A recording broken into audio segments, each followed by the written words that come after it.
ইফতারে আমরা রিফ্রেশিং আর healthy drinks খেতে বরাবরই পছন্দ করি।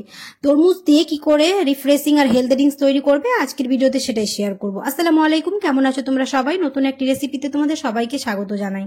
তরমুজ দিয়ে এই হেলদি ড্রিঙ্কস বানানো খুবই সহজ এবং যে কেউ বানিয়ে ফেলতে পারবে আর অনেকটাই রিফ্রেশিং, আমাদের সারাদিনের ক্লান্তি নিমিষে দূর করে দেবে। দেখে নাও তাহলে আজকের রেসিপি। ভিডিও শুরু করার আগে একটাই রিকোয়েস্ট, চ্যানেলটিকে যদি সাবস্ক্রাইব না করে থাকো তাহলে সাবস্ক্রাইব করে দিও, পাশে থাকা বেল আইকনটাকে প্রেস করতে একদমই ভুলো না। আর যদি ফেসবুক থেকে দেখো তাহলে অবশ্যই পেজটাকে ফলো করে দিও। তো আমি এখানে নিয়েছি হচ্ছে অর্ধেক তরমুজ। তরমুজটাকে খুব ভালো করে ছোট ছোট করে কেটে নেব। ছোট ছোট করে পিস করে তরমুজটাকে কেটে নেওয়ার পরে তরমুজের বীজগুলো থাকে সেগুলো আলাদা করে নেব।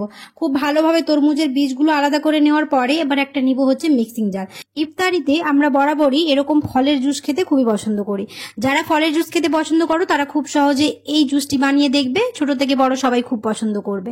এই মিক্সিং জারের মধ্যে এবার কেটে রাখা তরমুজগুলো দিয়ে দেবো। তরমুজগুলো দেওয়ার পরে এবার এর মধ্যে এখন অ্যাড করব হচ্ছে পাতিলেবুর রস। আমি এখানে 2টো পাতিলেবুর রস স্লাইস করে কেটে রেখেছিলাম, সেটাই দিয়ে দেব।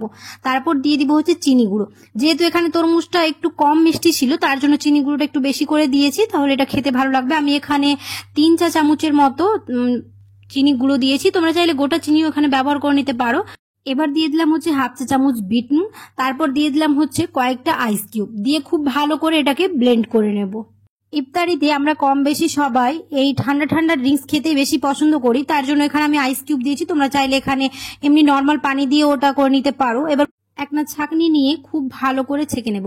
ছেঁকে নেওয়ার পরে যে অবশিষ্ট অংশ থাকবে সেটুকুকে আর একবার ব্লেন্ড করে নেব একটুখানি জল দিয়ে, তাহলে আমাদের হয়ে যাবে তরমুজের জুস রেডি। এবার আমি একটা গ্লাসে পরিবেশন করব, তার জন্য নিয়েছি হচ্ছে গ্লাস। তারপর গ্লাসের মধ্যে দিয়ে দিলাম হচ্ছে কয়েকটা আইস কিউব, যেহেতু ইফতারিতে ঠান্ডা ঠান্ডা খেতে বেশি আমরা পছন্দ করি। তারপরে দিয়ে দিলাম হচ্ছে তরমুজের জুস। এটা দেওয়ার পরে উপরে একটুখানি গার্নিশিং করে নিলাম, তার জন্য দিয়ে দিলাম হচ্ছে পুদিনা পাতা, আর দিয়ে দিব হচ্ছে উপরে একটুখানি কেটে রাখা তরমুজ।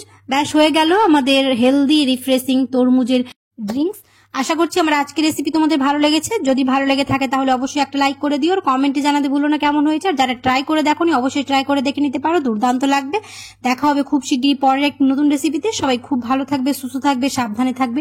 আল্লাহ হাফেজ। আর কমেন্টে জানাতে ভুলবে না কেমন হয়েছে।